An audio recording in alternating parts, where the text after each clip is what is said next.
আজি কুপতি বহুকেইখন চৰকাৰ আহি গ'ল। কংগ্ৰেছ চৰকাৰৰ দিনতেই আমাৰ 6 জনগোষ্ঠীৰ জনজাতিকৰণ দিয়াৰ কথা আছিল।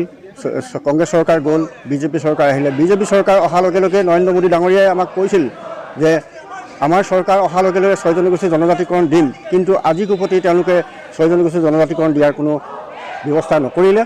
যিহেতু যোৱা পৰহি দিনা আৰু যোৱাকালি আমি সামাজিক মাধ্যমত দেখিবলৈ পাইছোঁ হিমন্ত বিশ্ব শৰ্মা ডাঙৰীয়াই ডিঙি ফুলাই ফুলাই তেখেতে কৈছে 6 জনগোষ্ঠীৰ জনজাতিকৰণ আমি দিয়াৰ কোনো আমাৰ অসুবিধা নাই।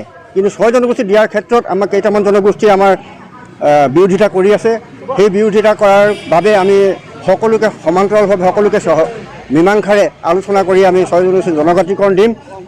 কিন্তু যিকেইটা কোনো জনগোষ্ঠীৰ যাতে অসুবিধা নোহোৱাকৈ তেওঁলোকে জনজাতিকৰণ দিয়াৰ কথা কৈছে। কিন্তু মই ক'ব বিচাৰিছোঁ বা আমি ক'ব বিচাৰিছোঁ 6 জনগোষ্ঠীৰ জনজাতিকৰণ দিয়াৰ ক্ষেত্ৰত অসমত অন্যান্য জনগোষ্ঠীৰ কোনো অসুবিধা হোৱাৰ আমি পৰিলক্ষিত নহয় আৰু তেওঁলোকে অসুবিধা হ'ব বুলি আমি নাভাবোঁ।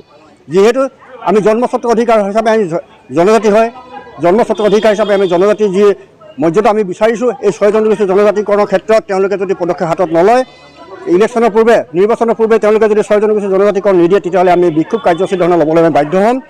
আৰু কথা হ'ল আজি এই 6 জনগোষ্ঠীৰ নামত আমাৰ টাই আহোম জনগোষ্ঠীটোৱে যি আজি ইয়াত কমকৈ হ'লেও সংখ্যক মানুহে উপস্থিত হৈ প্ৰতিবাদ সাব্যস্ত কৰিছে, তেওঁলোকে নাভাবিব যে এই কম সংখ্যক মানুহে প্ৰতিবাদ কৰাৰ বাবে যে আমাৰ ইয়াত কোনো শক্তি নাই বুলি। কিন্তু শক্তি প্ৰদৰ্শন কৰাৰ আমাৰ ক্ষমতা আছে।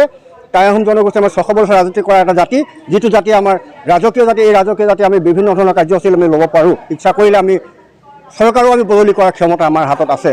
গতিকে তেওঁলোকক আমি পুনৰবাৰ আমি ক'ব বিচাৰিছোঁ 6 জনগোষ্ঠীৰ জনজাতিকৰণ অতি শীঘ্ৰে আমাক প্ৰদান কৰক, নহ'লে আমি অহা নিৰ্বাচনত আমাৰ টাই আহোম জনগোষ্ঠীৰ য'ত আমাৰ জনগোষ্ঠীৰ লোকসকল আছিল সকলো ঘৰে ঘৰে গৈ সকলো জনবসতি স্থানত আমি গৈ পেলাই তেওঁলোক আমাৰ বিৰোধিতা কৰিবলৈ আমি বাধ্য হ'ম। আমাৰ টাই আহোম জনগোষ্ঠী কেন্দ্ৰীয় সমিতিৰ আহ্বান মৰ্মে আমি আজি অৱস্থান ধৰ্মঘট পালন কৰিছোঁ। 2014 চনতেই যেতিয়া বিজেপি চৰকাৰ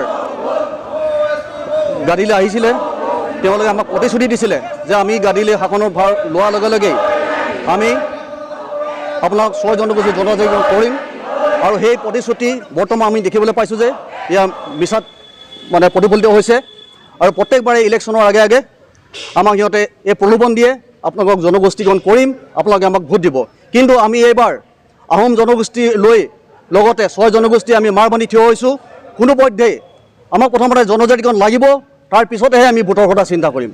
এয়াই আমাৰ প্ৰধান দাবী। ইয়াৰ পিছতো আমি আমাৰ চেণ্ট্ৰেল কমিটিৰ নিৰ্দেশমৰ্মে যিখিনি আমাৰ কাৰ্যসূচী আছে, অৰ্থনৈতিক অৱৰোধ, জোৰ সমদল, আমি চেণ্ট্ৰেল কমিটিৰ নিৰ্দেশমৰ্মে সেইখিনি আমি পালন কৰিবলৈ গৈ আছোঁ। ধন্যবাদ।